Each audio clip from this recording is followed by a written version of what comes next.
Narito tayo ngayon upang matunghayan ang talaga ng mga nag-iinit, nagbabaga at napaka-trending na latest issue ni Ate Erica. Ang issue nga na ito ay issue sa pagitan ni Ate Erica pati na rin ang away laban sa kanyang pamilya.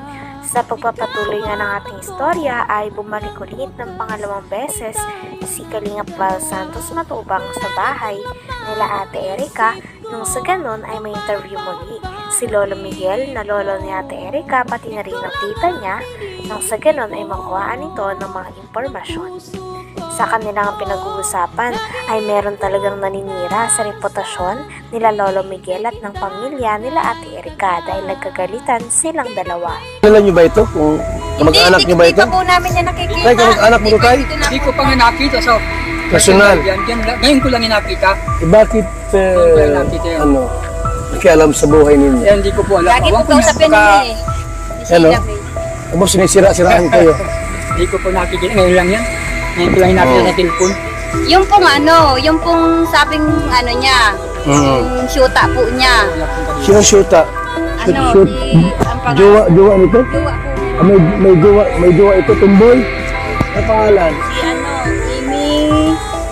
Basta yung po nagpunta dito po ng mga ilang. May girlfriend?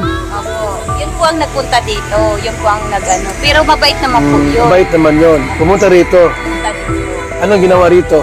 Yun po, nagpunta po dito nung nandito pa po nung sila Erica na nakatira. Mayroon ka palang jowang tomboy? Wala mo bang pakialam dyan kung may jowa ka o wala? Pero mabait po yun. Inilahad pa nga ng tita ni Ate Erica na napakarami daw ang bagay ang binili ni Sir Jun A. unang negosyanteng mayaman para kay Ate Erica at sa kanyang mga pamilya. Binilan nga siya nito ng lote, ng bahay pati na rin ng NMAX at tricycle. Ayon naman kay Lolo Miguel ay sinabi daw ni Sir Jun A. na ang tricycle na yon ay pang pamilya. Ngunit ang nangyari ay kinuha daw ito ng ate ni Erica na si Sheila May kasama ang kanyang asawa. At hindi nga din ito nagagamit ng buong pamilya ni Ate Erica dahil ang mga pinamigay at tinulong ni Sir Jun A. para kay Ate Erica ay talagang tinatago ng ate niya na si Sheila May.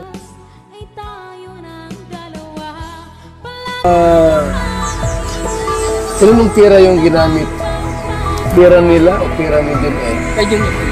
Yun po yun. Kami po magpapatunay po doon. Hindi pira nila Hindi po pira po ng ilaber. Hindi pira. Yung pira po ni Jun A. Ang binili po doon ni Sheila May, lote sa dait. Okay. May luto sa daip, binili? Opo. Magkano bili nun? Yung baga pong Ilmax po yun. 100. Bumili pa ng motor. Tricycle. Oh, ang dami, tricycle pa. Motor, tricycle pa. Ang dingin ko, yung may tricycle na yun ay pampamilya. Pero inang Sabi kanila. nila. Inang kinino? Yung asawa. Sino isawa? Pangalan po. Sheila May, asawa niya. Pero ang sabi ni Jun A, pang pamilya. Ano ibig sabihin? Kasama kayo doon? Siguro po, sabi daw. Pang pamilya. Baka sa kanila lang. So, nasa yung Inmax na motor. Naka-Erica po. Siya po Ginagamit niya. Ngayon, Tinanong din ni Kalingap Val Santos Matubang sa tita ni Ate Erica pati na rin kay Lolo Miguel kung magkano kaya ang naitulong ni Sir Jun A. sa pagsusponsor at pagtulong kay Ate Erica. Sumatotal nga daw ay tansya daw ni Kalingap Val Santos Matubang ay nasa 2 million ang naitulong niya kay Ate Erica sapagkat ang bahay ay nagkakahalaga ng lagpas 1 milyon at may binigay pa si Sir Jun A. na motor pati na rin tricycle para sa pamilya sana ni Ate Erica. Ngunit simula nung nabigyan na sila at nasusustentuhan na sila ng mga pera ay nag-iba na nga daw ang ugali ng ate ni Ate Erica na si Sheila May, damay na rin daw si Ate Erica dahil bigla na lang nilang iniwan ang pamilya na nagpalaki sa kanila. ang pamilya. Baka sa kanila lang. So, nasa yung Inmax na motor. Naka-Erica po. Siya po ginagamit niya. Ngayon, yung pira dito sa paggawa ng bahay, kaninong pira yan? Kay Sir Jordan rin na po po. So hindi lang Padalahan. kalating milyon ang nagasus niya. Hindi po kaya Malaki. reset yun. Nahigit mong 1 million yun. Ang alin? Ang halaga nun. Ang alin? Yung bahay po yun. Itong bahay na ito, higit 1 milyon. Hindi po makakapagod natin yung mga Ito po, ginawa ko mga yung nakakita. asawa nito. Yan. Ginawa ko O, ayun ang ebidensya. So tayo, kung tutusin, kung pintahin lahat, ba't na mga 2 milyon ang pirang binitiwan ni Sila na John A? nagpaganda. Baka higit hanggang loob ng bahay. Hindi, kasi may inmax pa. May motor, sidecar, may lupa. May lupa pa sa dait. Grabe, mayaman si John A pala, no? Kaya nga po sabi ko po, tumigil kayo kung ayaw ninyong malaman ang katotohanan ng mga tao na binabaliktad ninyo sa amin na wala naman kami. Pinaparatangan din si Lolo Miguel na siya daw ang kumukuha ng pera dahil siya daw ang inuutusan o pinapakausapan na bumili ng mga gamit sa loob ng bahay na pinagawa ni Sir John A para kay Ate Erica sa kanyang pamilya. Ngunit kiit naman ni Lolo Miguel ay wala naman daw napupunta sa kanya sapagkat pinapabili lang daw siya, at kapag pinabili daw siya ng gamit ay binibili niya naman daw talaga ng walang labis at walang kulang.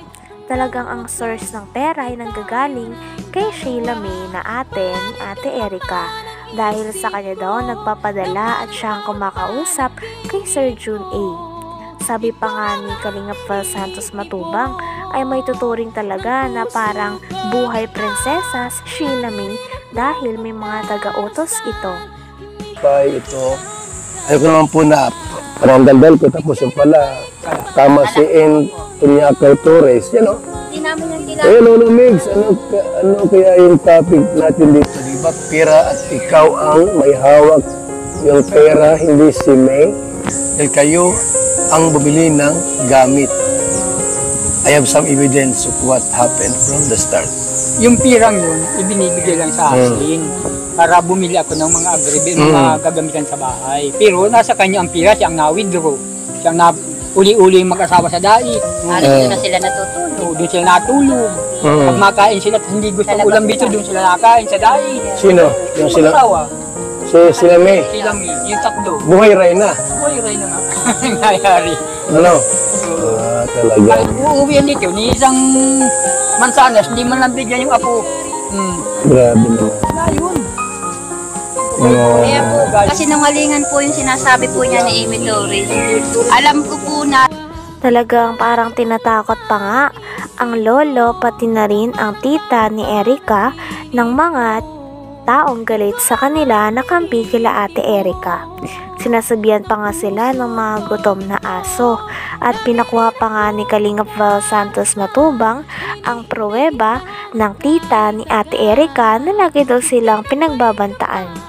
Sabi nga din ni Kalingap Val Santos Matubang ay hindi na maganda ang nangyayari dahil may mga pagbabanta na nga daw, nakakasuhan sila at marami pang paninirang puri ang sinasabi sa pamilya ni Ate Erica. Mansanas, hindi man lang bigyan yung apo. Grabe naman. Ayun. kaya po, kasi nangalingan po yung sinasabi po niya ni Amy Torres. Alam ko po na lagi yan kausap po ni May, magdamag-damag, magkausap po yan lagi dyan po sa kwarto. Yan po lagi ang magkausap. Saka si Sheila May. Umpisa pa po nung hindi pa po lumilitaw si Sir John A, magkausap na po yan. Hanggang dumating si Sir John A, sila na po lagi ang magkausap hanggang ngayon. Sila po ang laging mag-uusap. Nasa likod po si Sheila May kay Amy Torres, siya po yung nagbibigay yata po ng update. Okay. Kaya kumakalat po.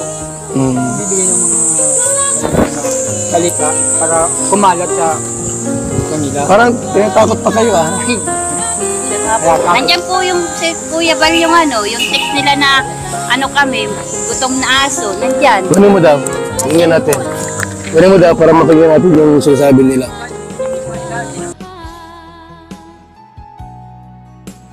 Hanggang dito na lamang muna ang ating napakainit, nagtitrending at talaga namang mas nakakaintriga na issue ni Ate Erica.